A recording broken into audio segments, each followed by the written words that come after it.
So guys, ये होने वाला है द रिटर्न ऑफ माउंट हॉसेट का एपिसोड नंबर 10। तो जिन लोग ने अब तक सब्सक्राइब नहीं किया वो प्लीज सब्सक्राइब कर दें।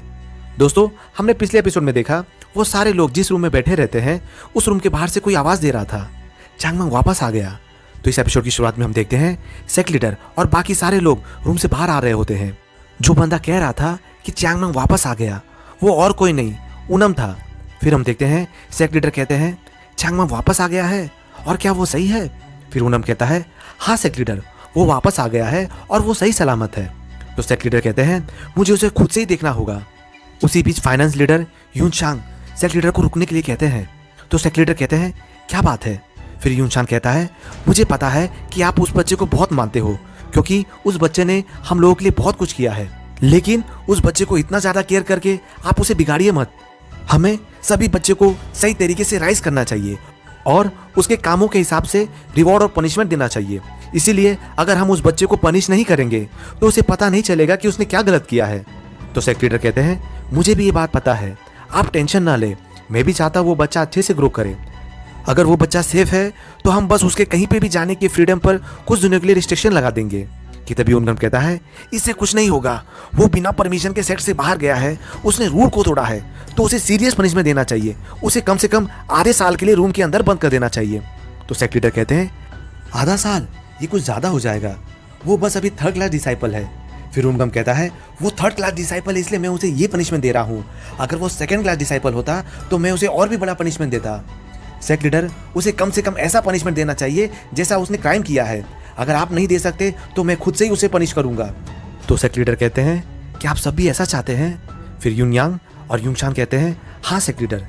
ये सुनकर सेक लीडर थोड़ा सोचते हैं और कहते हैं अच्छा ऐसी बात है। फिर हम देखते हैं सब लोग वहां से जा रहे होते हैं और सेक लीडर सोचते हैं चांगमंग तुमने इस तरह का काम ही क्यों किया, अब मैं तुम्हारे लिए क्या ही करूं। अगले सीन में हम देखते हैं एमसी सेक में एंटर कर रहा होता है, सब बच्चे उसे ही देख रहे होते हैं। फिर एमसी सामने देखता है सेक लीडर और बाकी सारे लोग उसकी तरफ आ रहे होते हैं।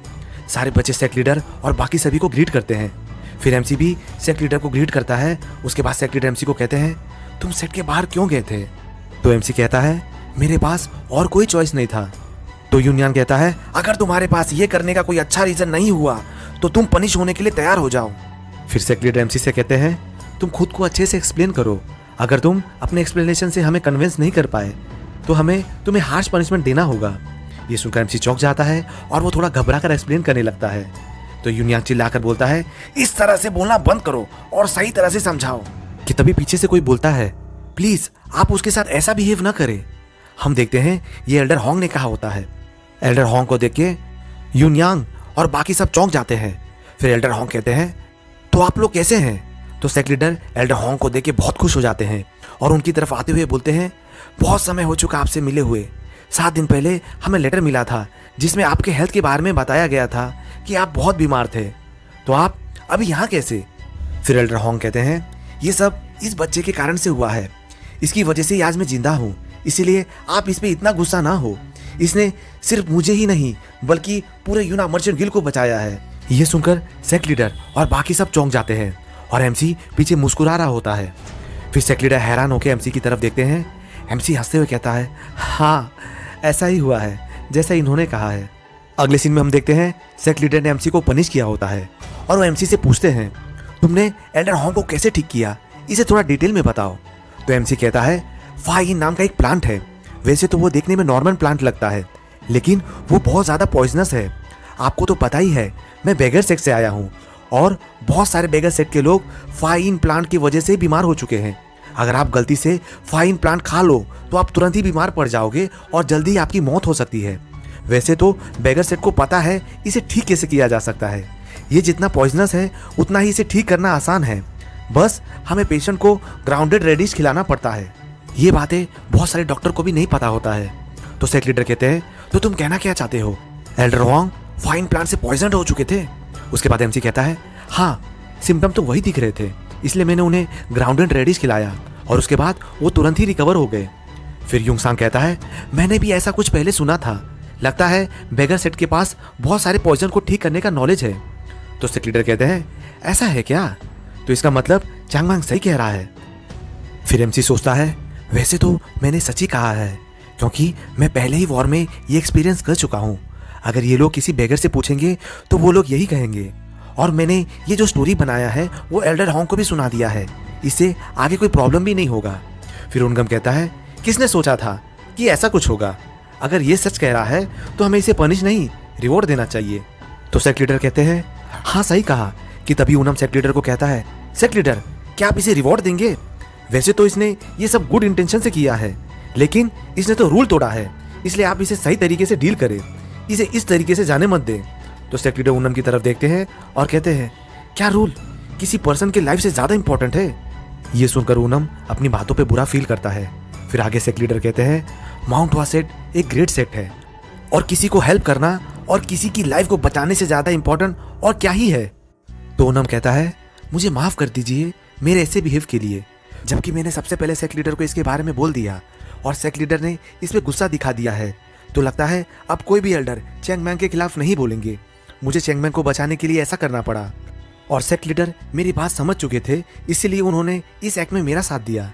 फिर सेक्ट लीडर अपने सीट से खड़े होते हैं और एमसी के पास जाके बैठ जाते हैं और एमसी के सर पे हाथ रख के बोलते हैं, तुमने बहुत अच्छा काम किया है। इससे एमसी गुस्सा हो जाता है और वो सोचता है, इसकी हिम्मत कैसे हुई मुझे ऐसे करने की।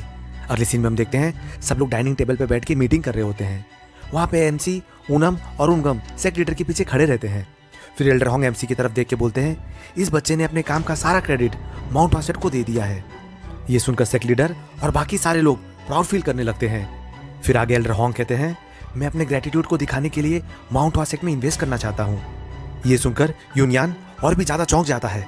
फिर आगे एल्डर हॉन्ग हंसते हुए कहते हैं, इन्वेस्टिंग कहना सही नहीं होगा, बल्कि सपोर्ट यहाँ पे फिट होगा। इन्वेस्टिंग में आदमी ये अज्यूम करता है कि उसे रिटर्न में कुछ मिलेगा, लेकिन सपोर्ट में ऐसा नहीं। ये सुनकर सेक्ट लीडर हैरान होकर कहते हैं, एल्डर हॉन्ग क्या आप हमें सपोर्ट करना चाहते हैं? आपने हमारे लिए पहले ही बहुत कुछ किया है। कि तभी एल्डर हॉन्ग बीच में कहते हैं, सेक्ट लीडर अगर मुझे यहाँ कुछ नहीं करना रहता तो मैं इतने सारे बंदों को क्यों लाता? मुझसे जितना हो सकता है मैं माउंट वासेट के लिए उतना करना चाहता हूँ, इसलिए आप हमें बताएं कि आपको कितना ज़्यादा अमाउंट की ज़रूरत है, हम उसे जल्द से जल्द प्रोवाइड करेंगे। फिर सेक्ट लीडर एल्डर हॉन्ग को थैंक यू कहते हैं और उसके बाद एमसी की तरफ देख के बोलते हैं, तुमने बस हमें ट्रेजर ही नहीं दिया, बल्कि तुमने इतने ज़्यादा इंपॉर्टेंट पर्सन को यहाँ लाया है, इससे मैं बहुत ही ज़्यादा खुश हुआ। और वो एमसी की तरफ देख के बहुत खुश हो रहे होते हैं। आगे वो खुश होते हुए कहते हैं, फाइनेंस एंड इकोनॉमिक एजेंसी के लीडर और ऊनम यहाँ रुके, बाकी के आप लोग यहाँ से जा सकते हैं। उसके बाद हम देखते हैं उनगम, युंगशांग और एमसी उस रूम के बाहर जा रहे होते हैं। कि तभी युंगशांग एमसी की पीठ थपथपाते हुए कहता है, तुमने बहुत अच्छा काम किया। तो एमसी थोड़ा चिढ़ते हुए कहता है, मुझे नहीं लगता कि मैंने कोई बड़ा काम किया है। फिर युंगशांग हंसते हुए कहता है, तुम क्या कह रहे हो कि तुमने कोई बड़ा काम नहीं किया? तुमने तो बहुत ही अमेजिंग काम किया है। हमें तुम पे बहुत ज़्यादा प्राउड है कि तुमने किसी का जान बचाया है, और तुमने जिसका जान बचाया है वो और कोई नहीं एल्डर हॉन्ग है। लगता है एक लकी स्टार माउंट वासेट में आके गिरा है। फिर एमसी सोचता है, क्या मुझे लकी स्टार समझ रहा है? ये लोग कुछ भी सोच रहे हैं। फिर उनगम एमसी को पीछे से बुलाता है और कहता है, मुझे पता है कि तुमने बहुत अच्छा काम किया है, लेकिन तुम इसे और अच्छे से हैंडल कर सकते थे। अगर तुम सेक्ट से परमिशन लेके बाहर जाते तो और भी अच्छा रहता। फिर एमसी सिर झुकाकर कहता है, मैं इतने ज़्यादा क्रिटिकल सिचुएशन में था कि कुछ सोच न पाया। आगे उनगम कहता है, सेक्ट लीडर ने जो तुम्हें हुआम प्रीफेक्चर में कभी भी आने जाने को अलाउ किया था, तुमने उसका गलत फायदा उठाया है। तुमने बिना परमिशन के सेट के बाहर जाके बहुत बड़ी गलती की है। तुम हमेशा मेरे पास कोई चॉइस नहीं है, मुझे ऐसा करना ही पड़ा, ये एक्सक्यूज नहीं दे सकते हो। फिर वो मुस्कुराता है और एमसी के सामने से जाते हुए कहता है, तुम ऐसे ही अच्छे अच्छे काम करते रहना। फिर एमसी पीछे मुड़कर सोचता है, सच में लोग तुरंत ही बदल जाते हैं। फिर ऊपर देख के सोचता है, कब मैं माउंट वासेट को पूरी तरह रिवाइव कर पाऊंगा। फिर वो मुस्कुराता है और सोचता है, मास्टर ये बोझ उठाते उठाते मेरा कंधा दर्द करने लगा है। फिर कुछ देर के बाद का सीन देखते हैं, सब लोग डाइनिंग टेबल पे बैठे रहते हैं और डिस्कस कर रहे होते हैं कि जब युंगशांग और उनगम रूम के बाहर चले गए थे तो क्या हुआ था। सेक्ट लीडर बताते हैं कि एल्डर हॉन्ग ने क्या कहा था। एल्डर हॉन्ग ने कहा था कि आज से मैं हुआम के सारे बिजनेस का इंचार्ज रहूंगा।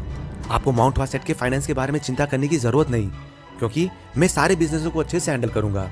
बस मेरा 2 कंडीशन है। पहला तो आप सारे प्रॉफिट के पैसे को सेव नहीं करके रखेंगे, बल्कि उसको माउंट वासेट के डेवलपमेंट के लिए यूज करेंगे। और दूसरा कि आपको थर्ड क्लास डिसाइपल चैंग मांग को कोई अच्छा सा फेवर देना होगा। ये सारी बातें बताकर सेक्ट लीडर सोचने लगते हैं, उन्होंने फेवर करने के लिए कहा था। चैंग मांग को पहले से ही स्पेशल ट्रीटमेंट मिल रहा है जो कि किसी थर्ड क्लास डिसाइपल को नहीं मिलता है, मैं और उसके लिए क्या करूं। फिर युनशांग कहता है, कैसा रहेगा कि हम उसे सीक्रेट मार्शल आर्ट सिखाएं जो कि अभी तक किसी ने नहीं सीखा है। मैं चाहता हूँ कि उससे फॉलिंग पेटल स्वॉर्ड और 7 प्लम ब्लॉसम स्वॉर्ड टेक्निक सिखाओ जब मैं उस टेक्निक को अच्छे से रिव्यू करूंगा। तो सेक्ट लीडर कहते हैं हाँ, ये बहुत अच्छा आइडिया है। कि तभी यूनियन कहता है नहीं, बिल्कुल भी नहीं। तो सेक्ट लीडर कहते हैं अब क्या हुआ, और भी कोई प्रॉब्लम है? तो यूनियन कहता है आप इसको रिवॉर्ड समझते हैं, हमें उसके लिए कुछ और करना होगा। ये सुनकर सेक्ट लीडर चौंक जाते हैं। फिर यूनियन आगे बोलता है मेरे कहने का ये मतलब है कि वो मार्शल आर्ट आज नहीं तो कल सीख लेगा, और आप लोग मार्शल आर्ट से बहुत ही ज्यादा ऑब्सेस्ड है। उसकी ऐसी बात सुनकर सेक्ट लीडर और युंगशांग चौंक जाते हैं और सोचते हैं अब तो ये कुछ अलग ही बोल रहा है। फिर युंगयांग टेबल पे हाथ मार के कहता है मैंने कहा ना कि हमें इसे कुछ और ही रिवॉर्ड देना चाहिए, किसी को कुछ ऐसा देना जिससे लॉस का फील ही ना हो। तो वो रिवॉर्ड कहाँ हुआ? रिवॉर्ड तो ऐसा होता है जिसे हमें देने का बुरा फील हो या फिर उसे देने का मन ही ना हो, तब वो असली रिवॉर्ड होता है। ये सुनकर सब लोग शॉक हो जाते हैं और वहाँ पे शांति का माहौल हो जाता है। फिर सेक्ट लीडर कंफ्यूज होकर सोचते हैं ये अब अचानक से इतना अलग क्यों बिहेव करने लगा? कुछ देर पहले ये उसे पनिश करने के बारे में बोल रहा था। फिर युंगयांग चिल्ला के बोलता है आपको क्या लगता है कि उसने छोटा सा काम किया है? उस बच्चे ने एल्डर होंग को बचाकर माउंट हुआ सेक्ट में बहुत सारे पैसे लाए हैं। नहीं, मेरा मतलब है फंड लाए हैं, और ऊपर से एल्डर होंग ने अपने सारे बिजनेसों को अच्छे से हैंडल करने के लिए बोले हैं, वो भी फ्री में। उसके बाद सेक्ट लीडर युंगयांग की तरफ देख के सोचते हैं अच्छा, तो ये इसलिए ऐसा बिहेव कर रहा है। फिर वो आगे सोचते हैं यूनियन लीडर है फाइनेंस एंड इकोनॉमी के, इसलिए उन्हें माउंट हुआ सेट के सारे फाइनेंस मैटर को हैंडल करना पड़ता है, और अभी का उनका ये बिहेवियर इस जगह के पास्ट के कारण से है। फिर हम देखते हैं कुछ पास्ट का सीन जहाँ पे यूनियन फाइनेंस एजेंसी को संभाल रहा होता है, और वो बोलता है क्या हमारे पास थोड़ा भी इनकम नहीं बचा है? चलो इसके बारे में हम इतना नहीं सोचते और थोड़ा पैसा बचाने का तरीका सोचते हैं। और उसके पास एक बंदा आके कहता है एजेंसी लीडर, सारे जगह से बहुत सारे नोटिस आ रहे हैं। तो यूनियन कहता है हमें गिव अप कर देना चाहिए, चलो हम डिक्लेयर कर देते हैं कि हम बैंकरप्ट हो गए हैं। आगे सेक्ट लीडर सोचते हैं इनको फाइनेंशियल मैटर को मैनेज करने में बहुत ज्यादा प्रॉब्लम हो रहा होगा, क्योंकि माउंट हुआ सेक्ट खत्म होने के कगार पे था, और जो ये सेक्ट का अपीयरेंस बचा हुआ है वो इनके कारण से ही है। मैं इनके अभी के बिहेवियर को अच्छे से समझ सकता हूँ। वो जो हमेशा से चाहते थे सेक्ट का फाइनेंशियल कंडीशन सुधर जाए, उस बच्चे के कारण से पूरा हो पाया है, इसीलिए ये उस बच्चे के लिए बहुत ज्यादा थैंकफुल है। यूनियन अभी भी कह रहा होता है उसे अच्छे से अच्छा रिवॉर्ड देना चाहिए उसके अचीवमेंट के लिए। वो कह रहा होता है उसे बाहर भेजते रहिए जिससे वो और भी ज्यादा कारनामा कर पाए। वो दूसरे बच्चों की तरह नहीं है जो सिर्फ बैठ के खाना खाते हैं, ये वैसा नहीं है, ये बाहर जाता है और बहुत सारे पैसे लेकर आता है। आप समझ रहे हो ना कि मैं क्या कहना चाहता हूँ? वो बहुत चीख चीख कर बोल रहे होते हैं जिससे उनका पूरा चेहरा लाल हो गया होता है। फिर युंगशांग युंगयांग को पीछे से पकड़ लेता है और उसे बाहर ले जाने लगता है। युंगयांग अभी भी एमसी को बड़ा रिवॉर्ड देने का बोल ही रहा होता है। युंगशांग युंगयांग को बाहर लेकर चला जाता है, सब लोग उसकी तरफ ही देख रहे होते हैं। उसके बाद सेक्ट लीडर बोलते हैं लगता है वो बहुत ज्यादा इमोशनल हो गया था, इसीलिए ऐसा कर रहा था। फिर उनगम और उनम बोलते हैं हम समझ सकते हैं। आगे उनम कहता है मैं भी finance and economy agency leader के साथ हूँ, हमें चांगमांग को एक अच्छा रिवॉर्ड देना चाहिए। तो सेक्ट लीडर कहते हैं हाँ ये बात तो सही है, लेकिन हमें उसे क्या देना चाहिए? फिर उनम कहता है उसे सेक्ट के बाहर जाना बहुत पसंद है, तो क्यों ना हम उसे वहां तक जाने का परमिशन दे जहां तक यूना मर्चेंट गिल्ड का पहुंच हो। तो सेक्ट लीडर कहते हैं इसका तो ये मतलब हुआ कि हम उसे बाहर जाकर और कारनामे करने को बोल रहे हैं, कैसे रिवॉर्ड भी समझा जा सकता है। फिर उनम कहता है एल्डर होंग उसे बहुत मानते हैं, तो अगर वो उधर जाएगा फिर एल्डर होंग उसे बहुत अच्छे से ट्रीट करेंगे। उसके बाद सेक्ट लीडर बोलते हैं ये भी सही है। फिर वहां पे ऐसी बातें होने लगती है कि उसे क्या देना चाहिए, उसे प्लम ब्लॉसम स्वॉर्ड टेक्निक दे दे या उसे लाइब्रेरी से कोई भी बुक ले जाने का अलाउ कर दे।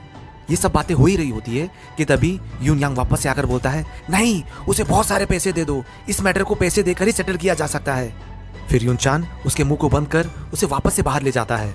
ये देख के सेक्ट लीडर सोचते हैं माउंट हुआ सेक्ट दिन प्रतिदिन अजीब होते जा रहा है। अगले सीन में हम देखते हैं एमसी और एल्डर होंग माउंटेन पर खड़े होकर सेट को देख रहे होते हैं। फिर एमसी एल्डर होंग को कहता है आप बहुत अच्छा एक्टिंग कर लेते हैं। तो एल्डर होंग कहते हैं हम लोग तो एक ही नाव पर हैं। फिर एमसी कहता है मेरी कहाँ से हिम्मत होगी सेम बोट पे आने की, मैं वर्दी नहीं हूँ सेम बोट पे आने के लिए, आप ऐसी बातें सेक्ट लीडर के साथ करें। उसके बाद एल्डर होंग कहते हैं मेरा कोई इंटेंशन नहीं है माउंट हुआ सेट के साथ सेम बोट पे चढ़ने की, मैं अच्छे से कहूँ तो मेरा कोई इंटरेस्ट नहीं है उस माउंट हुआ सेट में जिसमें तुम ना हो। फिर एमसी कहता है आप मुझे कुछ ज़्यादा ही समझ रहे हो। तो एल्डर होंग हंसते हुए बोलते हैं मैंने पूरी जिंदगी एक मर्चेंट की तरह बिताई है, और मर्चेंट के रूप में मेरे पास एक ही वेपन है, ये मेरी आंखें, जो किसी भी पर्सन को पहचान सकती है। अगर मैं किसी भी पर्सन को सही से पहचान नहीं पाता तो मेरा बिजनेस कब का फेल कर जाता और अगर मैंने सब चीज़ गलत ही किया है तो आगे कुछ भी गलत होगा तो उसका मुझे कोई रिग्रेट नहीं। लेकिन अगर मैं सही हुआ तब सिर्फ यूना मर्चेंट गिल्ड को फ़ायदा ही नहीं बल्कि माउंट हॉसेट को भी फ़ायदा होगा। उसके बाद एमसी कहता है, हाँ ये बात भी सही है, लेकिन मुझे किसी से ये सुनना पसंद नहीं है कि हम सेम ही बोट पे हैं। तो एल्डर हॉन्ग पूछते हैं, ऐसा क्यों? फिर एमसी कहता है, जो लोग ऐसा कहते हैं वो लोग ही लास्ट में पीठ पीछे चाकू मार देते हैं। फिर एल्डर हॉन्ग कहते हैं, मुझे भी ये सब कहना पसंद नहीं, लेकिन अगर मर्चेंट के पर्सपेक्टिव से देखें तो ये एक बोट ऐसी चीज़ है जिस पे तुम कभी भी चढ़ सकते हो और उतर सकते हो।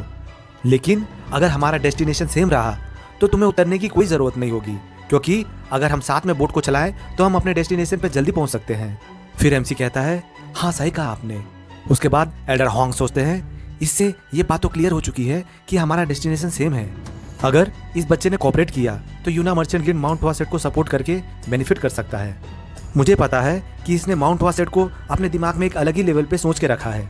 इसने पहले ही डिसाइड कर लिया है कि जब तक ये जिंदा रहेगा तब तक ये माउंट हॉसेट को रिवाइव करके ही रहेगा। फिर एल्डर हॉन्ग कहते हैं, यूना मर्चेंट गिल्ड माउंट हॉसेट को सपोर्ट करने के लिए सब कुछ करेगा। इसका क्या मतलब है, ये तुम समझ सकते हो? तो एमसी कहता है, इसका ये मतलब है कि आप साउथर्न एस्टेट को अपना एनिमी बनाने वाले हो। फिर एल्डर हॉन्ग कहते हैं, हाँ सही कहा। उसके बाद एमसी कहता है, आप इन सब चीज़ों के लिए बाद में पैसा तो नहीं मांगोगे? अगर आपने ऐसा किया तो ये आपके लिए बहुत शर्मनाक बात होगी। फिर एल्डर हॉन्ग हंसते हुए कहते हैं, मुझे कुछ भी रिटर्न में नहीं चाहिए, मैं बस चाहता हूँ कि तुम्हें इसके बारे में पता हो। तो एमसी हंसते हुए कहता है, हाँ हाँ क्यों नहीं।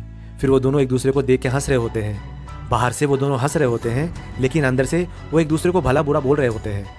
एल्डर हॉन्ग सोच रहे होते हैं, ये चालाक बच्चा, इसने तुरंत ही मेरे मोटिव के बारे में पता लगा लिया। और एमसी सोच रहा होता है, ये मर्चेंट ये मेरा फायदा उठाना चाहते हैं। फिर दोनों एक दूसरे को वापस से देख के हंसने लगते हैं। फिर एल्डर हॉन्ग कहते हैं, तुम पूरे अलग ही हो, तुम जैसा तुम्हारे एज का इस दुनिया में कोई नहीं है। ये सुनकर एमसी सोचता है, ये बुढ़ा, इसे कैसे पता हो सकता है कि मेरे जैसा पूरी दुनिया में कोई हो ही नहीं सकता है जो मर के वापस आया है। कि तभी एल्डर हॉन्ग कहता है, लेकिन तुम्हें इस दुनिया से खुद को छुपा के रखना चाहिए, क्योंकि ये दुनिया बहुत अजीब है। यहाँ पे लोग अपने बेनिफिट के लिए किसी को भी मार सकते हैं। अगर किसी को भी तुम्हारे बारे में पता चला तो सब लोग तुम्हारे पीछे हाथ धो के पड़ जाएंगे। फिर एमसी मुस्कुराता है और एल्डर हॉन्ग को बोलता है, आप मेरे बारे में कुछ ज़्यादा ही सोचते हो, मैं बस मामूली सा छोटा सा बच्चा हूँ।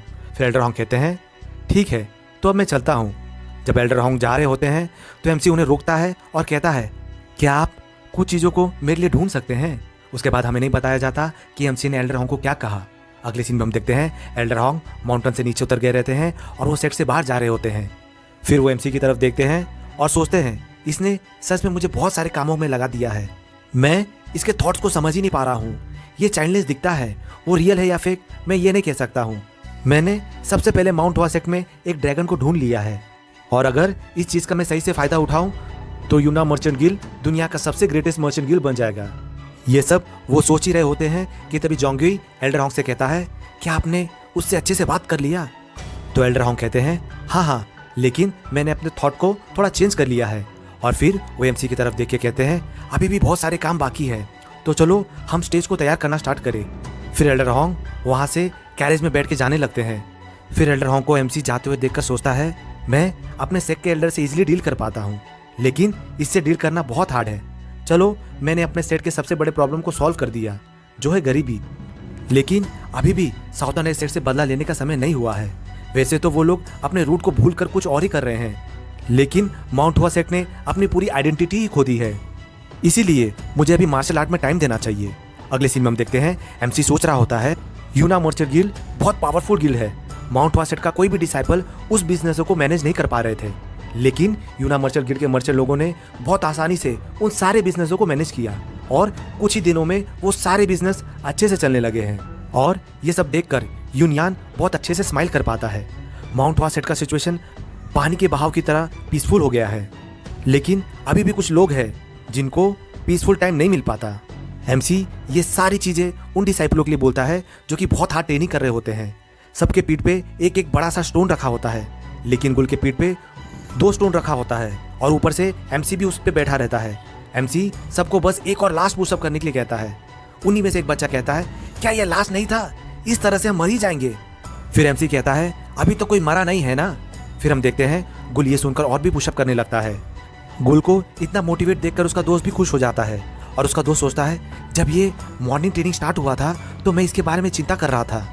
मुझे लग रहा था कि ये सिंपल फिजिकल ट्रेनिंग करने से क्या फ़ायदा होगा, क्योंकि माउंट वासेट के स्वॉर्ड आर्ट हाई स्पीड पे बेस्ड है। तो मुझे लगा फिजिकल ट्रेनिंग करने से क्या ही फ़र्क पड़ेगा।